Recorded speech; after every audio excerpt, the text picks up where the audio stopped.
दोस्तों, कोविड-19 की महामारी के चलते बहुत सारे कामकाजों पर गहरा असर पड़ा। ऐसे में मोस्ट अफेक्टेड फील्ड्स में से एक फील्ड था एजुकेशन। स्कूल्स, यूनिवर्सिटीज़ और कॉलेजेस में बच्चों की पढ़ाई पूरी तरह से ठप हो चुकी थी। तो अब इसका असर सीधे सीधे स्टूडेंट के फ्यूचर पर पड़ सकता था। इसलिए एक बीच का रास्ता निकाला गया और ये कोशिश की गई कि ज़्यादा से ज़्यादा जहाँ तक पॉसिबल हो सके टीचर्स ऑनलाइन क्लासेस लें। एक्चुअली लॉकडाउन से पहले ये चीज़ें रेगुलर प्रैक्टिस में नहीं थी, तो इसलिए ना तो टीचर और ना ही स्टूडेंट्स, इन दोनों के लिए ये आम बात नहीं थी। अब क्योंकि स्कूल दोबारा कितने समय बाद खुलेंगे इसकी भी संभावना बहुत कम थी, इसके बारे में पता लगाना भी मुश्किल था, तो इसका फैसला लिया गया था।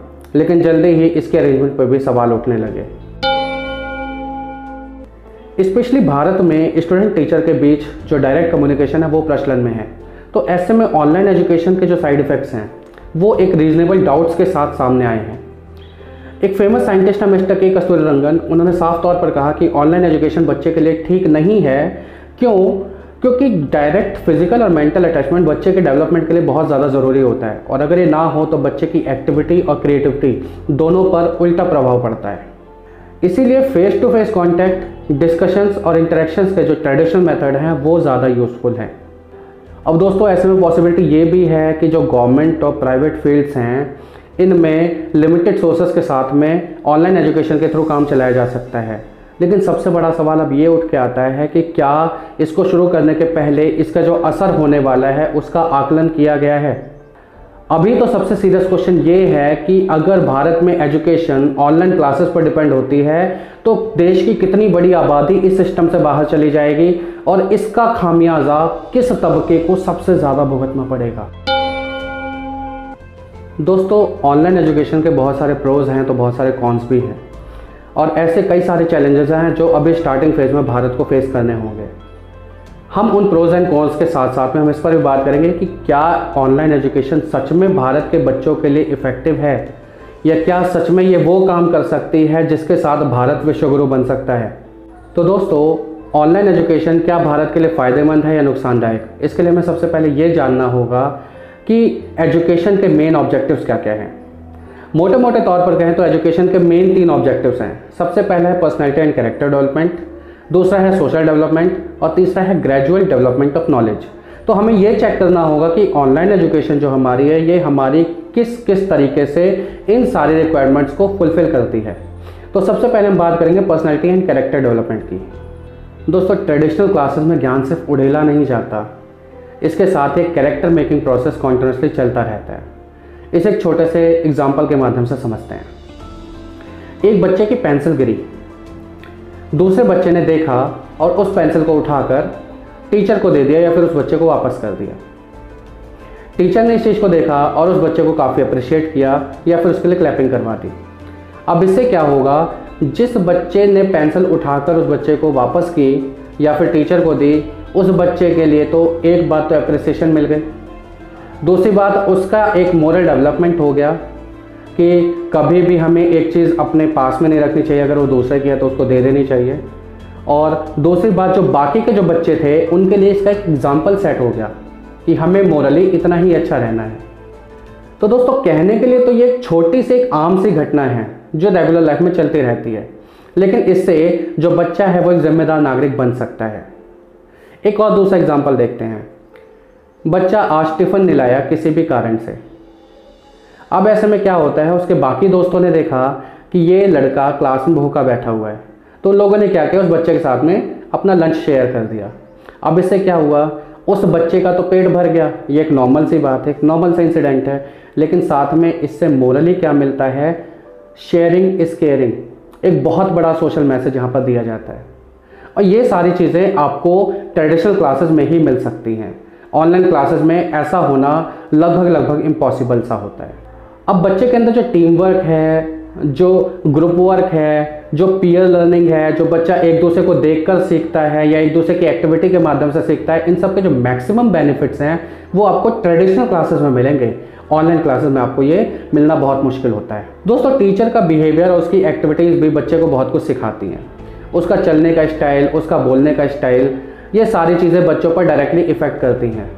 कई बार बच्चे आकर अपने घर में अपने पेरेंट्स से उन टीचर्स के बारे में बात भी करते हैं। मीन्स वो टीचर उन बच्चों को सीधे सीधे इन्फ्लुएंस करता है। बच्चे जो हैं वो अलग अलग सोशल और इकोनॉमिक बैकग्राउंड से आते हैं।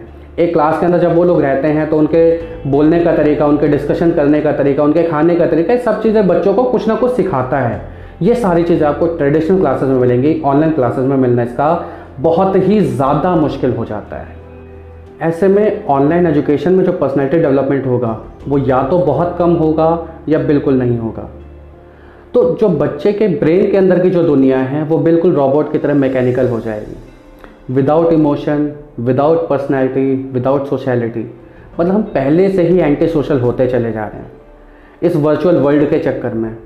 अब ऐसे में अगर और ज़्यादा हो जाएंगे तो इसके नुकसान क्या क्या हो सकते हैं ये आप खुद समझ सकते हैं।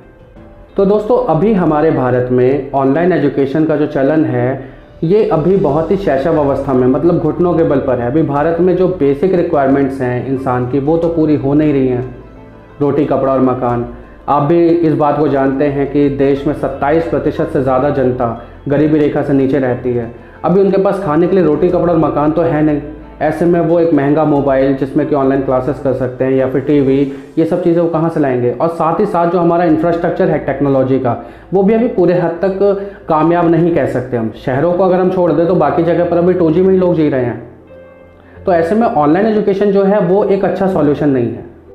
एजुकेशन का सेकेंड ऑब्जेक्टिव था सोशल डेवलपमेंट। अब जब बच्चा सोसाइटी में आएगा ही नहीं, वो अपने एक बंद कमरे में एक 4x4 की डेस्क के ऊपर बैठकर लैपटॉप सामने रखकर या फिर मोबाइल सामने रखकर उसमें देखकर पढ़ने की कोशिश करेगा, बाहर की दुनिया से उसका कोई वास्ता नहीं रहेगा, तो बच्चे के अंदर सोशल डेवलपमेंट तो हो ही नहीं सकता।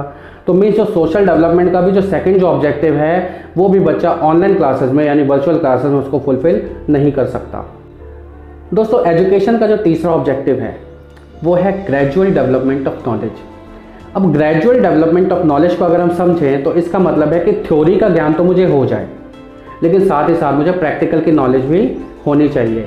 लेकिन ऑनलाइन एजुकेशन के अंदर में आपको प्रैक्टिकल की नॉलेज आपको बिल्कुल नहीं मिल पाती, या फिर मिलती है तो बहुत ही कम मिल पाती है। सपोज कीजिए मैंने एक 4x4 के टेबल पे मैं अपना केमिस्ट्री का एक एक्सपेरिमेंट करने जा रहा हूँ। उस एक्सपेरिमेंट में हम वो लेते हैं ना, कुछ टेस्ट ट्यूब में से ऐसे कुछ लिक्विड इधर से उधर करते रहते हैं, केमिकल्स वगैरह होते हैं। अब ऐसे में एक फाइनल सॉल्यूशन आना है जिसका कलर आना चाहिए डार्क ऑरेंज। टीचर ने उधर दूसरी तरफ ये भी बता दे कि डार्क ऑरेंज कलर आएगा। अब मेरा जो कैमरा है वो एक ऐसे फ़ोन का है जो कैमरा काली चीज़ों को गोरा करने में बिलीव रखता है, तो डार्क ऑरेंज कलर को वो लाइट ऑरेंज शो करेगा। अब क्योंकि स्क्रीन में वो उनको लाइट ऑरेंज दिखाई देगा तो ऐसी कंडीशन में तो साफ कह देंगे एक्सपेरिमेंट आपका फेल है। लेकिन रियलिटी क्या है, ये कुछ और होगी। अब ऐसे में एक और चीज़ सपोज कीजिए कि टीचर कोई चीज़ पढ़ा रहा है, बच्चा एक फुल कंसंट्रेशन में लगा पड़ा है उसको नोट करने में, अचानक से नेटवर्क चला जाए, बैटरी लो हो जाए, या पीछे से किसी का कॉल आ जाए, या किसी दोस्त ने व्हाट्सएप कर दिया, सारी कंसंट्रेशन डाउन।